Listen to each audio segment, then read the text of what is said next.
Hello, welcome to another review. Right, today we're going down to Bristol and the Bath Ales, and this is their dark side.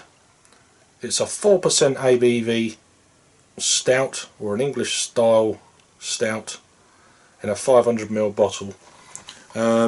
Purchased today, or no, yesterday in Asda, UK. This is apparently part of the, where is it? Austell Brewery down in Cornwall, of course. I've had a few beers from this brewery before. I've had their, I'm trying to think what it is, their gem. I think it's their wild hair. I've had two of their beers before. I've never had their stout before, so I thought we'd give it a try. Getting into the winter months now, getting a bit cooler, etc. So let's crack it open.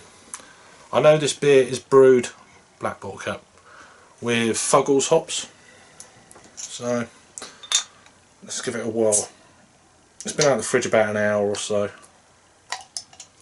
I know some people don't put their stouts in the fridge, which I completely understand. But I thought, what the hell? Let's try and generate a little bit of a creamy head.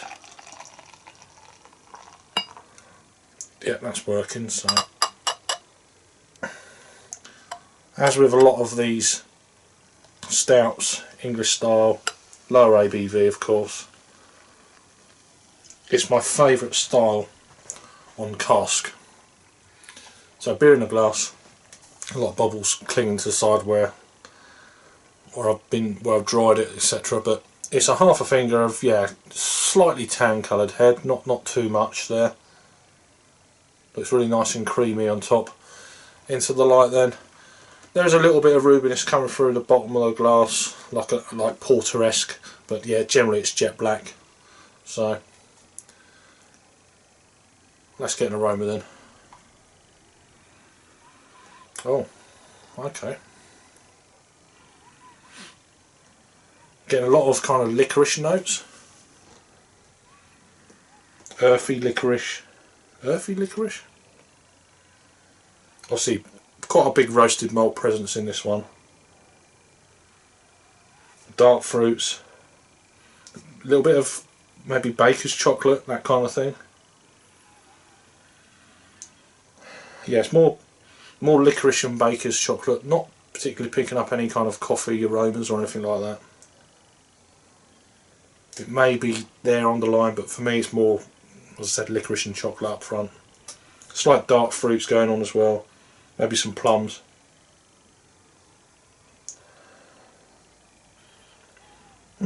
Smells nice. Let's give it a try. Cheers.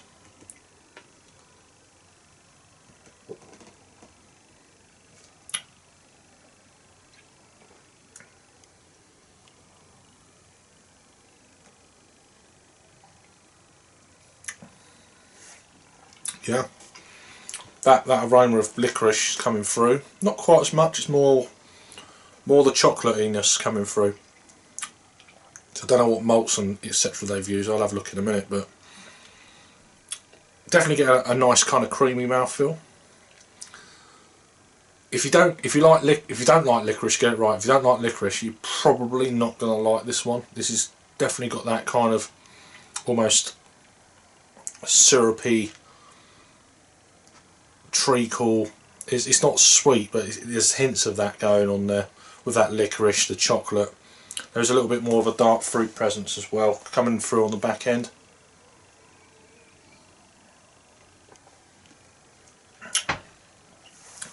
Maybe more cherry than plum on the taste, on the palate.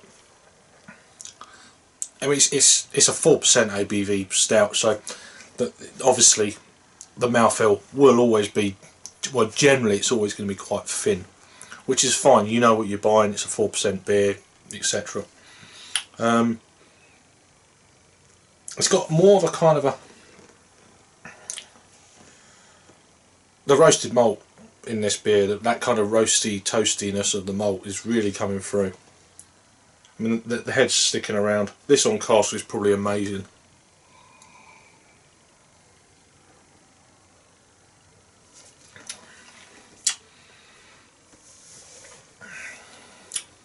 lovely beer.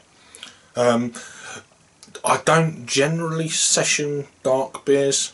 I might have dark beers within the session, but then I'm like, I'll have a pale beer, a dark beer, a pale beer, a dark beer, that kind of thing. And if this was on, I'd go through a few of the paler beers, whatever's on, bitters, pale ales, etc. on casts, and I'll go back another one of these. So I find that it has more of an impact for me personally on my taste buds. Whereas some people say, oh, start off on the lighter beers, go lighter beers and then the slightly darker beers and then go on to the stouts and then the big stouts at the end.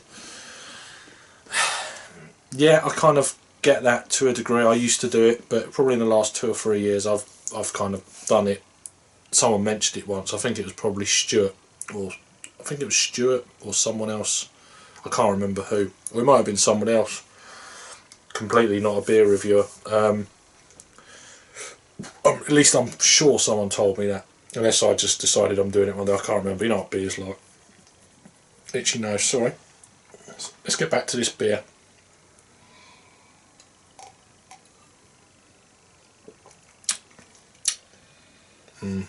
I like it. I do like this.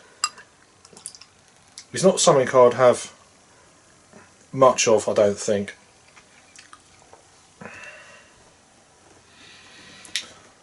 I'll have one more taste as I've poured the rest of that bottom in. I don't know if it's bottle conditioned. Can't tell, it's black. It's a nice beer. It's one of them moorish beers. It's a little bit kind of sweet at the front end. I don't know the IBUs to this beer. Let me have a quick check. See what. Dark Side 4% ABV is an impressive and seriously smooth stout. Definitely got a nice mouthfeel to it. That smoothness. Brewed with flair and diligence, using a blend of dark roasted malts and old-fashioned and rather famous English hop called Fuggles, which I knew already. Dark Side contains wheat and barley malt. This is available all year round, and then it goes into stockists, Asda, Stainsbury's, Morrison's, Majestic, Co-op, McCall's, and then also the local Waitrose around the Bristol area. With a roasted barley aroma, a deep dark colour and smooth dry taste, we've ensured Dark Side has all the hallmarks of a exquisite, I'm probably butchering it up, exquisite stout, I'll get it right. So yeah, not too bad. I'll give it one more sip and I'll give it my rating, and then I'll look on tap. I don't want to see that before I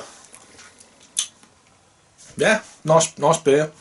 7 out of 10 for me. It's a solid 7. Yeah, definitely worth a try. If you like your licorice and stouts and you've not had this one, yeah, widely available. This has had 5,862 ratings, coming in at 3.44. I'm giving it a 3.5 out of 5. So there you go. This beer's been around for quite a while as well, since June of 2010. So check out Bath Ales.